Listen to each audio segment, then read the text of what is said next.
ये चैप्टर शुरू होता है, सीन दिखाया जाता है सैक्रेड मरीजुआ का। एक एल्डर कहता है तो नीका इस दुनिया में वापस आ चुका है और उस लड़ाई में 4 में से 2 एम्परर्स हार गए। ये कोई ऐसी बात नहीं है जिसे हम कवर कर पाएंगे। ये इन्फॉर्मेशन चारों तरफ बहुत जल्दी फैल जाएगा और ये समय भी सही नहीं है, तो हमें क्या करना चाहिए। फिर सीन वानो के सीज का दिखाया जाता है। एक एल्डर ट्रांसपॉन्डर स्नेल के थ्रू पूछता है, तुमने कहा जो चला गया। एक एजेंट रिप्लाई देता है, यस सर, वो बस कोहरे में गायब हो गया। तो ये क्या कर रहा था। एल्डर बताता है, इसका मतलब वो कंट्री को खोल नहीं रहे हैं। वानो अब भी बंद ही रहेगा। उन्होंने सिचुएशन के हिसाब से अपना टैक्टिक्स बदल लिया होगा। वहाँ जरूर कोई चालाक होगा। फिर एक एल्डर कहता है, तो अब उस नेशन पर कब्जा करने के लिए बड़े फोर्सेस को भेजने की जरूरत नहीं है। फिर एक एल्डर पूछता है, पर तुम लोग कम से कम निको रॉबिन को तो वापस लाओगे ना। वो एजेंट रिप्लाई देता है, बिल्कुल सर। तभी ट्रांसपॉन्डर स्नेल से अजीब आवाज आने लगती है। एक एजेंट बताता है कि सिग्नल जैम हो रहा है। ट्रांसपॉन्डर स्नेल का कॉलर कहता है, थोड़ी देर रुक जाओ वहीं पर, मैं वहां आ रहा हूं। फिर मोनोलॉग चलता है। वानो की जमीन 20 साल बाद आजाद हो गई, जिसमें जीत कोजुकी क्लैन की हुई। फिर कैसल का सीन दिखता है जिसमें हॉकिंस दिखता है, जिसका एक हाथ कट चुका था और वो काफी जख्मी हो चुका था, जो सवाल करता है, ड्रेक तुम एक नेवी के आदमी हो।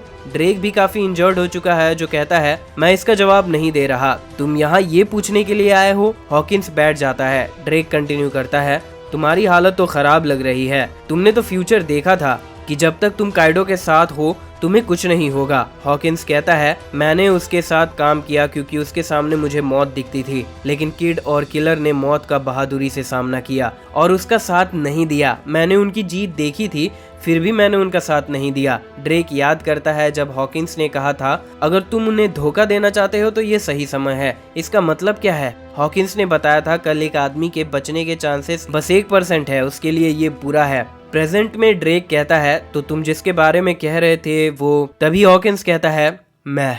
फिर फ्लावर कैपिटल का सीन दिखता है और लड़ाई के बाद 7 दिन बीत चुके थे। एक विलेजर कहता है, फेस्टिवल डेकोरेशंस को नीचे मत उतारो। लॉर्ड मोमोनोस्के हमारे शोगन ने कहा था हम फिर से फेस्टिवल करेंगे। फिर एक क्लास का सीन दिखता है जहाँ एक स्टूडेंट पूछता है, क्या मिस सारे ही भी चली गई। टीचर कहता है, मुझे माफ करना बच्चों, लेकिन तुम्हें हमारे हीरोज के इतिहास को फिर से पढ़ना होगा। सभी स्टूडेंट्स गुस्सा करने लगते हैं। टीचर कहता है, हम पहले एक बदमाश बच्चे के बारे में पढ़ेंगे। इस लेसन में हम कोजुकी ओडेन की कहानी जानेंगे। एक विलेजर कहता है, मुझे तो भरोसा ही नहीं हो रहा है, कोमुरासाकी वानो की सबसे सुंदर लड़की लॉर्ड ओजन की बेटी थी शुरू से ही। दूसरा विलेजर कहता है, वो कावामात्सु था जिसने कैसल की आग से उसे बचाया था। ये निष्ठा की कितनी सुंदर कहानी है। एक समुराई ने खुद को याकुजा बनाया था और क्योशिरो नाम रखा था और उसे छुपकर बचाया। वो आकाजाया 9 में से ही एक था, सर डेंजिरो।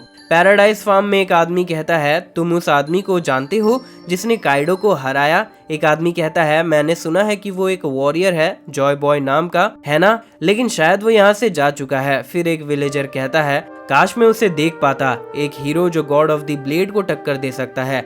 फिर एटर्नल ग्रेव रिंगो का सीन दिखता है। कावामासु सवाल करता है, एक मंदिर बना दे। किनेमोन कहता है, हाँ बिल्कुल, एक पहाड़ पर जहाँ से फ्लावर कैपिटल दिखे, बिल्कुल ऐसे ही श्राइन की तरह जो गॉड ऑफ द ब्लेड रियुमा का है। वो लॉर्ड ओडेन के ऑनर के लिए होगा और उसी के साथ उन सभी दाइमियों का जिन्होंने इस देश के लिए लड़ा था। शुरुआत करेंगे लॉर्ड यासुई से, फिर अशुरा और ईजो। तभी वहाँ एक वुल्फ आता है। कावामात्सु कहता है, मुझे लगता है किसी दिन हम भी वहां जाएंगे। ओनीमारू, मैं खुश हूं कि तुम जिंदा हो। तभी वहां मार्को आता है। किनेमोन पूछता है, सर मार्को, क्या ये आपका काम था। मार्को बताता है, सही कहा, लेकिन देखो मुझे अब भी लड़ाई कर रहा हूँ। कावामात्सु कहता है, हमारे भी अपनी वजह है। किनेमोन कहता है, ऐसा सोचना बहुत मुश्किल है कि लड़ाई के हीरोज को कुछ हो गया तो और हम यहाँ जिंदा रह गए। हम उनकी रिकवरी के लिए प्रार्थना करते हैं। यामाटो एक पेड़ में बैठी हुई थी जो कहती है, मैं बहुत भूखी हूँ, मेरा मतलब मैं भूखी नहीं हूँ। तभी मोमोनोस्के चिल्लाता है, बड़े भाई यामाटो। तभी उसके फेस पर एक किक पड़ता है। मोमोनोस्के कहता है, वो अब भी लड़के जैसा करती है, पर इससे दर्द नहीं हुआ। लूफी और जोरो जाग चुके थे और अपनी अपनी पसंद की चीजें मांगने लगते हैं, मीट और बूज। सभी उन्हें देखकर खुश हो जाते हैं। मोमोनोस्के भी उनकी तरफ आ जाता है और कहता है, लूफी, जोरो, तुम लोग उठ गए। लूफी, जोरो, ज्यादा मत खाओ, अब तुम लोग उठ गए हो तो पूरे कंट्री के लिए दावत होगा और हम ये आज ही करते हैं। लूफी और जोरो उसे देखकर हैरान हो जाते हैं। मोमोनोस्के बताता है, ये मैं हूँ मोमो। लूफी शॉक्ड होके कहता है, क्या अब तुम बड़े हो गए हो? जोरो कहता है, तुम तो बहुत बफ दिख रहे हो, ये ओडन का खून है, देखते हैं तुम्हें मुक्का कैसा लगता है। मोमो डर जाता है और नामी को पकड़ लेता है। नहीं रुक जा, वो मुझे मार रहे हैं, मुझे बचाओ नामी। नामी गुस्सा हो जाती है और उसे एक पंच मारती है। मोमो बताता है, पर मैं बस 8 साल का ही हूँ, लेकिन चोट नहीं लगी। नामी कहती है, सही कहा। लूफी शॉक्ड होके कहता है, हाँ और अब वो स्ट्रांग हो गया है। सांजी और ब्रूक हंसते हुए कहते हैं, बड़े लोगों की दुनिया में तुम्हारा स्वागत है मोमो, तुम्हारे वो मस्ती करने वाले दिन गए। यामाटो मोमो को देखकर कहती है, ये अंदर से एक बच्चा है और बाहर से ओडेन। मोमो कहता है, मेरे सर पर ट्रे रखना बंद करो। यामाटो कहती है, तुम्हारा बॉडी बहुत स्ट्रांग है, अपने पेरेंट्स को थैंक्स करो, तुम एक दिन इस नेशन के सबसे ग्रेटेस्ट समुराई बनोगे। मोमो कहता है, हाँ मैं कोशिश करूंगा। नामी कहती है, यामाटो चलो फेस्टिवल से पहले साथ में नहाते हैं, तुम्हारे प्रेयर्स खत्म हो गए हैं, है ना? लूफी पूछता है, प्रेयर्स? जिम्बे बताता है, वानो में जब तक किसी चीज के लिए प्रार्थना करो तो तब तक करते हो जब तक वो हो ना जाए। यामाटो बताती है, मैंने तब तक खाना और नहाया नहीं जब तक तुम दोनों ठीक नहीं हो गए। लूफी खुश हो जाता है और कहता है, क्या सच में? थैंक यू, तुम्हारी वजह से मैं अच्छा फील कर रहा हूँ यामाओ।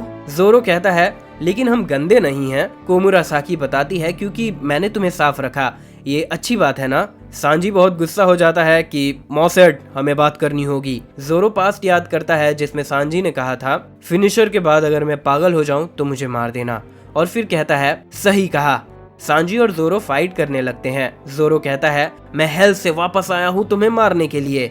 सांजी बताता है, मैं ठीक हूँ, हमने ये रिजॉल्व कर लिया है। यामातो नामी से माफी मांगती है कि नामी यहाँ कोई भी मिक्स्ड बात नहीं है। कोमुरासाकी पूछती है, तुम्हें बुरा तो नहीं लगेगा अगर मैं तुम्हारे साथ नहाऊं?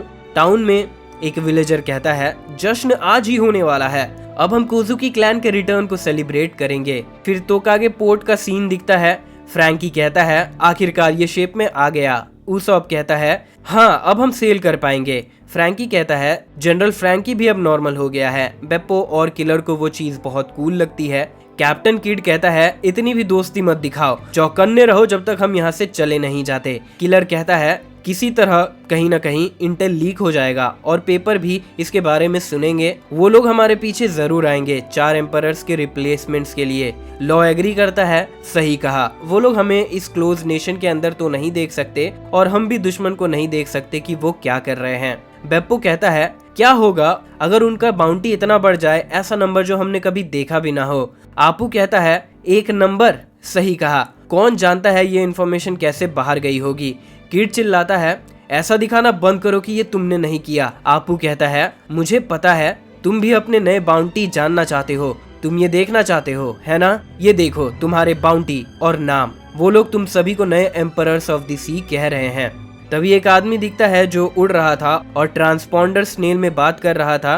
ट्रांसपॉन्डर स्नेल का कॉलर पूछता है, मैंने पूछा तुम अभी कहाँ हो? वो आदमी बताता है, मैंने बताया ना साकाजुकी, मैं हवा में हूँ। कॉलर कंफ्यूज हो जाता है कि हवा में कहाँ? फिर वो आदमी वानो को देखता है। साकाजुकी कहता है, तुम वहाँ चीजें खराब मत करना, समझे? रियोक्यूग्यू। वो आदमी कहता है, हाँ हाँ मुझे पता है।